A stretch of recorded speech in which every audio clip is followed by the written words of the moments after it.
জয় বাবা সুভাষরী এই নাম ধর্ম, জয় বাবা সুভাষরী এই নামেই ব্যাধি মুক্ত, জয় বাবা সুভাষরী এই নামেই জীবের মনের ইচ্ছা পূরণ, তিনি বাঞ্ছা কল্পতরু।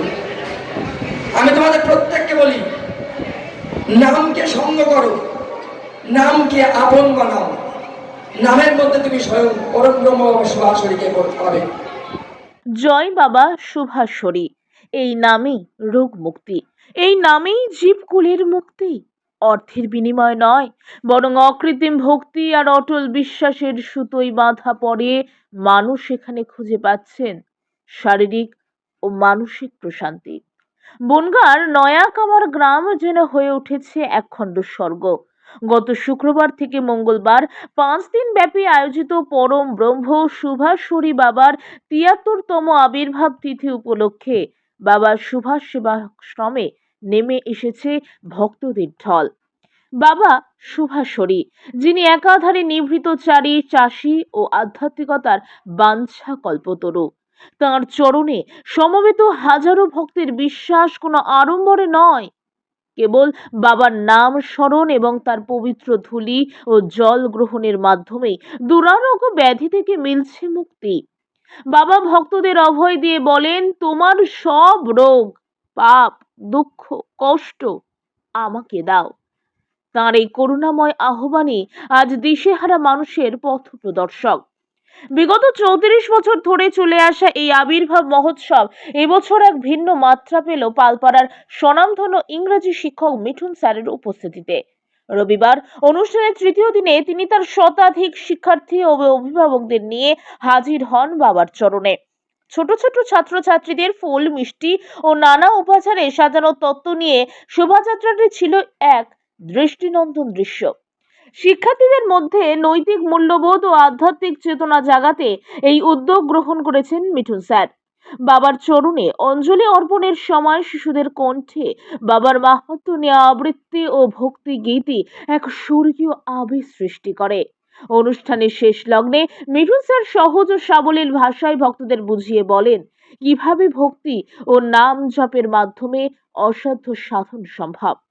মিঠুন স্যারের এই মহৎ প্রচেষ্টা এবং কচি কাঁচাদের ভক্তিপূর্ণ নিবেদন উপস্থিত সকলকে আপ্লুত করেছে। 34 বছরের ইতিহাসে এবছর যেন ভক্তি ও বিশ্বাসের এক নতুন দিগন্ত উন্মোচিত হলো। বাবার নাম জপ, ভক্তিপূর্ণ প্রার্থনা এবং শিক্ষকের আদর্শ সব মিলিয়ে বনগাঁর নয়াকামার গ্রাম এই আশ্রম প্রাঙ্গণ আজ কেবল ধর্মস্থান নয়, হয়ে উঠেছে নৈতিক শিক্ষা ও প্রেমের এক পবিত্র মিলন কেন্দ্র। সুভাষরী বাবার এই পবিত্র আবির্ভাব তিথি কেবল একটি অনুষ্ঠান নয়, এটি যেন সেই বার্তা দেয়, যেখানে ভক্তি থাকে সেখানেই থাকে পরম শান্তি, এবং যেখানে বিশ্বাস থাকে সেখানেই জন্ম নেয় জীবনের নতুন ভোর। মিঠুন স্যার, আপনার এই উদ্যোগটি যেন আরো অনেক মানুষের জীবনে আলোর দিশারি হয়ে ওঠে, সেই কামনাই করে বনগাঁ থেকে বিশ্বরূপ দাসের প্রতিবেদন, নিউজ স্পষ্ট বার্তা 24, সংবাদ নিরপেক্ষ। বাবা সুভাষরীর 73তম আবির্ভাব তিথি উপলক্ষে আশ্রমে সুভাষ সেবাশ্রম কানাই শান্তিধামে 5 দিন ব্যাপী নরনারায়ণ সেবা চলছে। প্রত্যেক বছরের নয়, এবছরও আমি তার অধম সন্তান মিঠুন চক্রবর্তী, আমার গুটিকয়েক ছাত্রছাত্রী এবং গার্জেনকে নিয়ে আজ অনুষ্ঠানের তৃতীয় দিন রবিবার বাবার সেবায় যেতে চলেছি। ওখানে মোটামুটি 200-র কাছাকাছি। হ্যাঁ, অভিভাবকতায় আমরা বাসে করে যাচ্ছি। বাবার জন্য কিছু ভোগ, ফুলের মালা, কিছু উপহার সামগ্রী নিয়ে যাচ্ছি, কেক, যেমন প্রত্যেকবার নিয়ে যাওয়া হয়। তাই তিনি আমাদের পরম ব্রহ্ম বাবা সুভাষরী, তাকে যুগাবতার বলেই মনে করি, কারণ তিনি নামের নামী, তিনি অদ্বিতীয়ম। তার কৃপায় আমরা সবাই ভালো আছি, তাকে পুজো দিতে চলেছি। জয় বাবা সুভাষরী। ওখানে কি আপনাদের কি কর্মসূচি থাকছে? আমরা আশ্রমে যাব, সাক্ষাৎ পরমব্রহ্ম বাবা সুভাষরী দর্শন করব, তাকে ভোগ নিবেদন করব, তাকে পুজো দেব, তারপর তার আশীর্বাদ নিয়ে তাকে নমস্কার করে বাড়ি আসব। এবং ছাত্রছাত্রীরা কিছু নিজেরা বাবাকে নিয়ে কবিতা লিখেছেন, বাবাকে নিয়ে কিছু বক্তব্য লিখেছেন। অর্থাৎ তারা নাম করে যা পেয়েছে, বাবাকে স্মরণ করে যা পেয়েছে, তা তারা বাবার কাছে তুলে ধরতে চায়। বাবার জন্য দেখাতে বেশ কিছু সামগ্রী নিয়ে যাচ্ছে, এটা কি আপনি আয়োজন করছেন না ছাত্রছাত্রীরা? ছাত্রছাত্রীরা, আমিও কিছু আছি। আপনার নাম? মৃন্ময় কুমার চক্রবর্তী, ডাকনাম মিঠু। এই কথা গল্প কথা নয়, নিজে বাস্তবে প্রমাণ।